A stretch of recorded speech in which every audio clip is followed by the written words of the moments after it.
There's no human experience more tragic than a divorce. Divorce is defined as the death of a relationship. Write that down. A divorce is the death of a relationship. Again, that may not be necessarily between two married people. It may even be between two people who have been very close for a few years, and then something went wrong, and your heart goes through that trauma. That relationship died. Divorce is worse than physical death. The answer to most people's question, why is divorce so tough? The answer is because divorce is worse than physical death. Some of you are nodding your head because you've been through that. You've been married for a few years and then something went wrong with the relationship. And the reason why it's worse than physical death, and I want the people who have never been married to understand this so that you can slow down. Because you think that marriage is a solution. It's not a solution. Why is divorce worse than physical death? Because divorce is a death without a burial.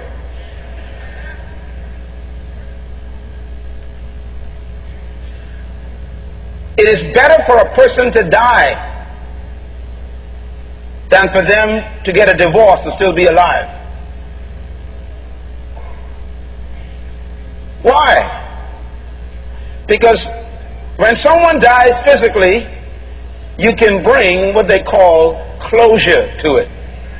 You can cry, go to a wake, you can have a funeral, you can weep over the grave, you can put the body in the ground, you can cover it up with dirt, you can put a marker on it, you can put a wreath on it, you can leave the cemetery and never go back.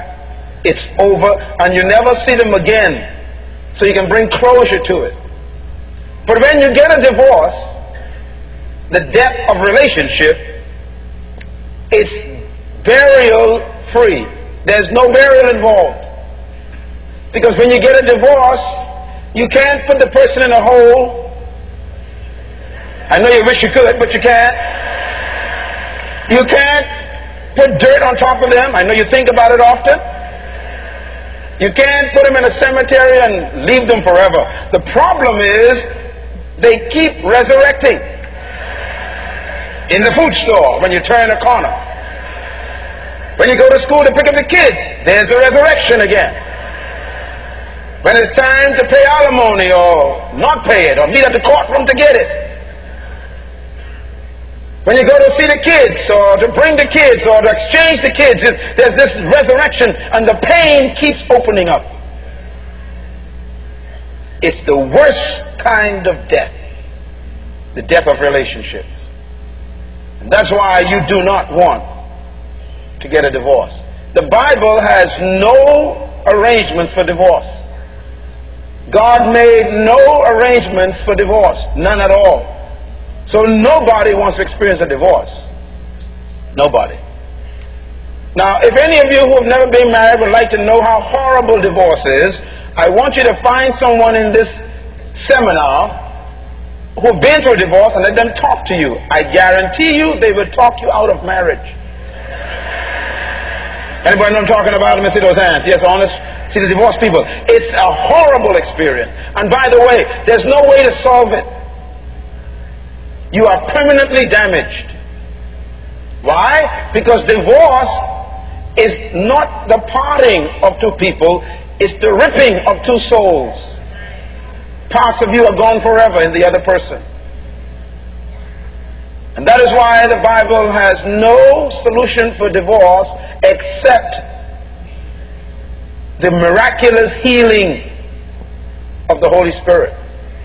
It says in the book of Luke, chapter 4, it says, when the Spirit of God comes through the Messiah, it says, He will open the prison to the prisoners.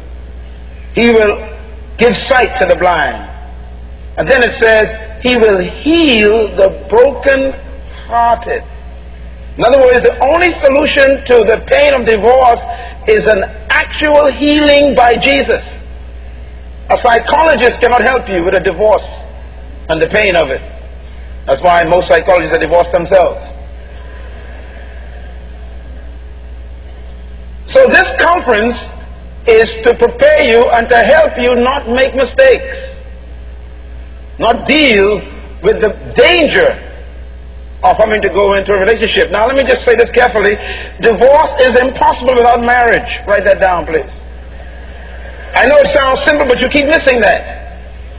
You cannot get a divorce unless you're married.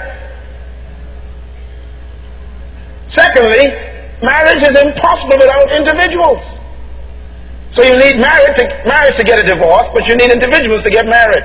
So the prerequisite for divorce is marriage. And the prerequisite for marriage is individuals. And thirdly, marriage, because it's the prerequisite for divorce, is more important than divorce.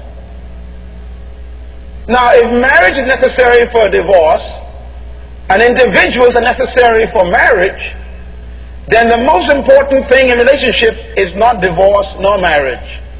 It's individuals. Let me put it this way. Singleness is the prerequisite for marriage. Now I'm going to give you some definition and understanding of this concept, because one of the biggest difficulties we have today is that people keep thinking that singleness is a problem. Singleness is not a problem. Let me talk about the key to marriage a little bit. First of all, your marriage is only as good as your singleness. So stop concentrating on getting married.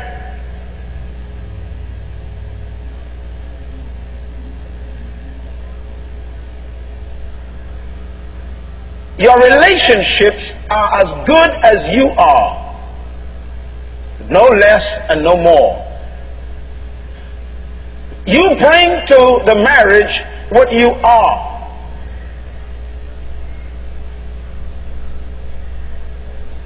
When you walk down the aisle in your white dress and your tuxedo, whatever is wrapped up in those clothing is what the other person gets.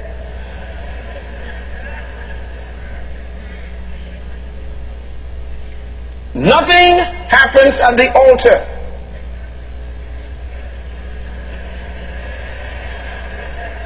If you are lazy before you arrived, they are taking a lazy person home. If you are stingy before you arrived, they are taking a stingy man home. If you are stupid before you arrive, you got a well-dressed stupid person. No more, no less. If their feet smell before they came to church, you take stinking feet home with you.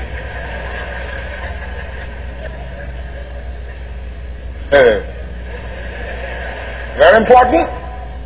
No miracles happen at the altar. Just faith in words. Singleness is a myth. It's a myth to me. It's not real. And I want to destroy the myth of singleness today. I want to give you a good point to write down, and that is, it's okay to be single, but it's not okay to be alone.